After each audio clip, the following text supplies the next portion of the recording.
आज के इस वीडियो में मैं कुछ टिप्स शेयर करूंगी जिससे डायबिटिक पेशेंट अपना वेट मेंटेन कर सकता है या गेन कर सकता है।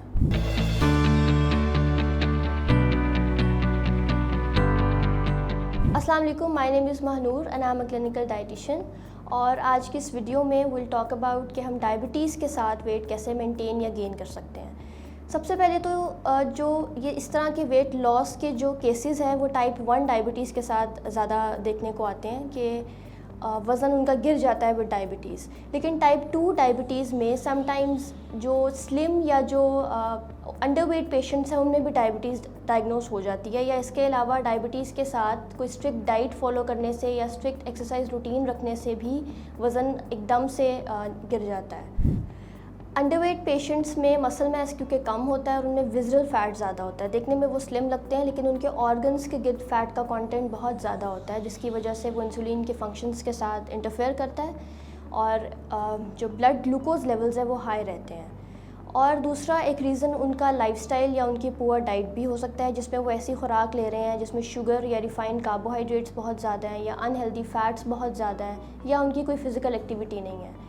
और जहाँ ओबीस पेशेंट्स हैं, अगर उनके वेट में अचानक कमी आती है तो उसका रीज़न भी वही है कि सेम पुअर डाइट ले रहे हैं वो, या एक्सरसाइज या फिज़िकल एक्टिविटी के ऊपर कोई ख़ास तवज्जो नहीं दे रहे, या इसके अलावा इंसुलिन जो वो अगर ले रहे हैं इंजेक्शंस के थ्रू आर्टिफिशियल इंसुलिन, तो उसमें या तो वो कम अमाउंट लगा रहे हैं या वो बहुत ज़्यादा अमाउंट का इस्तेमाल कर रहे हैं, जिसकी वजह से उनके वेट में कमी आ जाती है।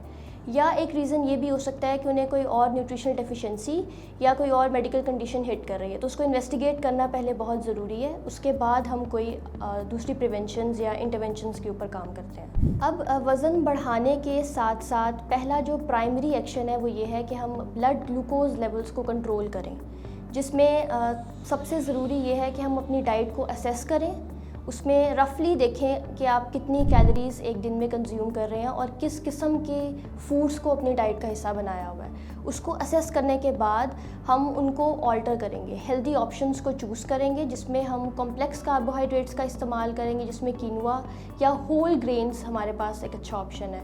इसके अलावा हम मीट्स को यानी प्रोटीन की अमाउंट को बढ़ा देंगे और उसमें भी लीन मीट्स को प्रायोरिटाइज़ करेंगे, जिसमें फ़ैट की कंसनट्रेशन कम हो, जिसमें अंडे, दही, नट्स या फिर चिकन का इस्तेमाल, फ़िश का इस्तेमाल कर सकते हैं, दालों का, चनों का इस्तेमाल कर सकते हैं, या इसके अलावा अगर मटन कंज्यूम करना है तो वो 1 से 2 दफ़ा आप वीक में ले सकते हैं। इसके बाद दूसरी चीज़ ये कि अपने फ़ैट्स जो हैं उनको चेंज करेंगे, ऑल्टर करेंगे इनटू हेल्दी फ़ैट्स। जो ऑयल्स का इस्तेमाल हम अपने खानों में करते हैं उसको रिड्यूस करेंगे, कुकिंग मेथड्स ऐसे अडेप्ट करेंगे जिसमें कम से कम ऑयल इस्तेमाल हो, और उसको रिप्लेस करेंगे हम हेल्दी फ़ैट्स के साथ जो हमें नट्स या सीड से मिलता है। ये सब चेंज करने के बाद हम अब वेट बढ़ाने की तरफ आएंगे। इसके लिए 200 से 300 और ग्रेजुअली 500 कैलोरीज़ हम अपनी डेली जो डाइट है उसमें इंक्रीज़ करेंगे। और इसके साथ जो मेन पॉइंट जिसका ख्याल रखना बहुत ज़रूरी है, जैसे जैसे आप अपनी कैलोरीज़ बढ़ा रहे हैं वैसे वैसे ऐसी एक्सरसाइजेस को अडेप्ट करेंगे जिससे मसल गेन हो। लगता है बाजार के खाने बहुत खाते हो। जी डॉक्टर साहब, मैं ये मेडिसिन प्रिस्क्राइब कर रहा हूँ, वो आप ले लेना। अब कोई भी मसला हो तो मरहम से डॉक्टर की ऑनलाइन कंसल्टेशन बुक करो, क्योंकि डॉक्टर से बात होगी अब घर पर। आप अपने बॉडी वेट को यूज़ करते हुए ऐसी एक्सरसाइज अडेप्ट कर सकते हैं, या आप जिम में वेट या स्ट्रेंथ ट्रेनिंग को भी चूज़ कर सकते हैं। इसमें सबसे पहली चीज़ ये कि आपका ब्रेकफास्ट प्रोटीन के इर्द गिर्द होना चाहिए। Never eat something sweet early in the morning empty stomach. आपका ब्रेकफास्ट का मेजर कंपोनेंट प्रोटीन होना चाहिए, उसमें फाइबर होना चाहिए, और अगर आप कार्ब्स ऐड करना चाहते हैं तो add it in the form of fruit. आप कोई भी लो ग्लाइसेमिक फ्रूट यूज़ कर सकते हैं। सेकेंडली, आपका दिन के जो 3 मेजर मील्स हैं उसमें से एक मील ऐसा होना चाहिए जिसमें आप सलाद का इस्तेमाल लाजमी करें, जिसमें नट्स और सीड्स को भी आप ऐड कर सकते हैं फॉर हेल्दी फैट्स।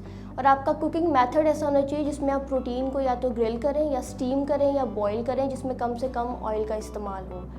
और जब आप कोई हाई ग्लाइसेमिक फ्रूट यानी ऐसा फ्रूट जिसमें शुगर बहुत ज़्यादा है, अगर आप वो कंज्यूम करना चाहते हैं, क्योंकि आजकल मैंगो का सीज़न और पेशेंट्स अक्सर शिकायत करते हैं, तो अगर आप कोई हाई ग्लाइसेमिक फ्रूट ऐड करना चाहते हैं तो कोशिश करें आप उसको अपने दिन के प्रोटीन रिच मील के साथ पेयर करें, जिसमें आपकी प्रोटीन कंटेंट ज़्यादा हो। या तो उस मील के बाद आप कंज्यूम कर सकते हैं या उस मील के साथ कंज्यूम कर सकते हैं, पोर्शन कंट्रोल को माइंड में रखते हुए। 60 ग्राम से ज़्यादा आप हाई ग्लाइसेमिक फ्रूट यूज़ ना करें।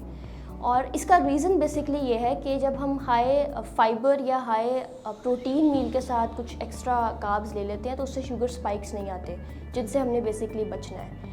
और इसके अलावा एक बहुत इंपॉर्टेंट पॉइंट ये है कि अपनी नींद का ख्याल लाजमी रखें। एक अच्छी नींद मसल की रिकवरी, बॉडी के रिपेयर के लिए, बॉडी के टिश्यूज़ के लिए बहुत ज़रूरी है। इसके अलावा इंसुलिन सेंसिटिविटी को इन्हांस करता है।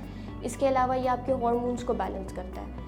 और हाइड्रेशन इज़ वेरी इंपॉर्टेंट। आप पूरा दिन डिटॉक्स का इस्तेमाल करें, जिसमें आप पानी को इन्फ्यूज़ कर सकते हैं अपनी मर्ज़ी की किसी भी सब्ज़ी या फल के साथ, जिसमें मोस्ट प्रोबेबली हम क्यूकम्बर या लेमन या मिंट का इस्तेमाल करवाते हैं, या आप उसके अंदर 3 से 4 स्लाइसेस एप्पल के यूज़ कर सकते हैं। तो ये सारे पॉइंट्स हैं जिनको ऐड करके हम अच्छा वज़न गेन कर सकते हैं एक हेल्दी तरीके से, जिसमें हमें फ़ैट नहीं ज़्यादा चाहिए, हमें अच्छी प्रोटीन चाहिए, जिससे हम मसल को ऐसी एक्सरसाइजेस के साथ मसल को भी गेन कर सकें और अपनी बाकी जो ग्लूकोज़ लेवल्स हैं उनको भी मेंटेन रख सकें।